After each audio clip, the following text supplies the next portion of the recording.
So sorry I got cut off yesterday. I ran out of space and storage on my phone. But anyways, I wanted to continue from, I guess I got cut off on stakeholders.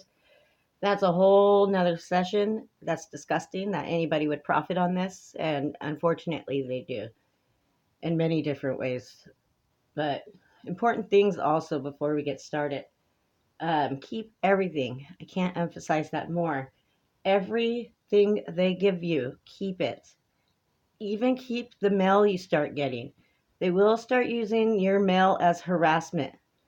I got some of the weirdest gynecology mail, and even when the fires happened here, they put, Mommy, I miss you. We're in paradise.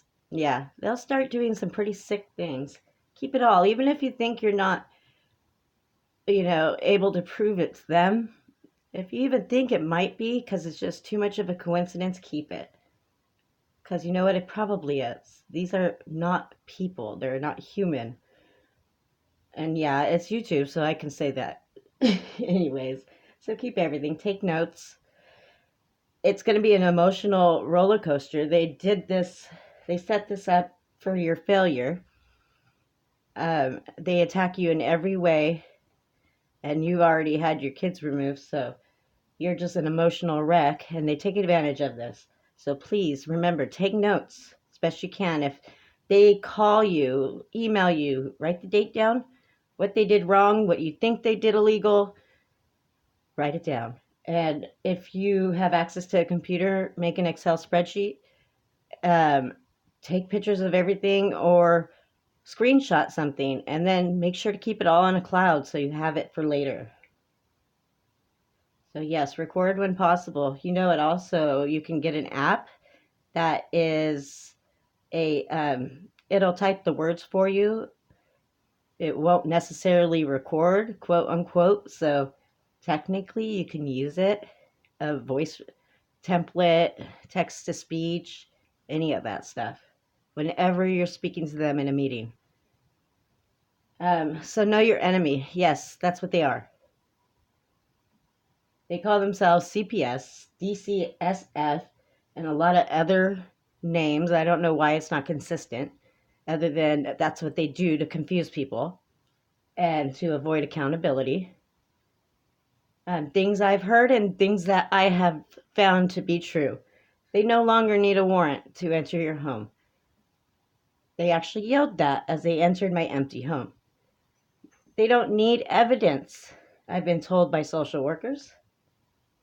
I've been told by my attorney at that court that there is no constitution in that court. They don't have time for it. They are the number one child traffickers in the world. They abuse the children more than any parents have ever, especially in foster homes. They falsify drug results to the point where they have scared Quest Diagnostics and other companies into losing records. They shuffle words around. They'll confuse words, and you'll learn that in the case plan when we go over mine, how complex and impossible they make it.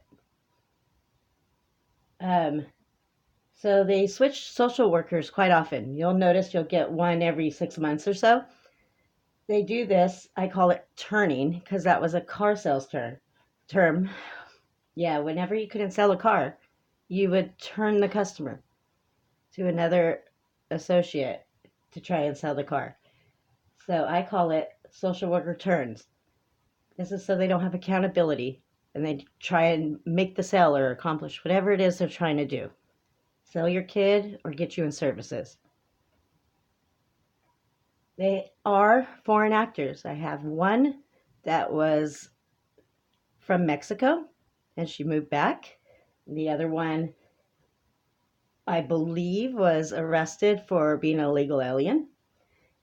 The sheriff that assisted in breaking in my home ended up being a pedophile, and she got arrested for sleeping with a 16-year-old boy in Folsom. And 95% of the inmates in death row are from the CPS foster system. And they have no soul. Remember, you're dealing with reptiles here. Either that or Nazis, one or the other. So we'll go ahead and start with the case plan next episode.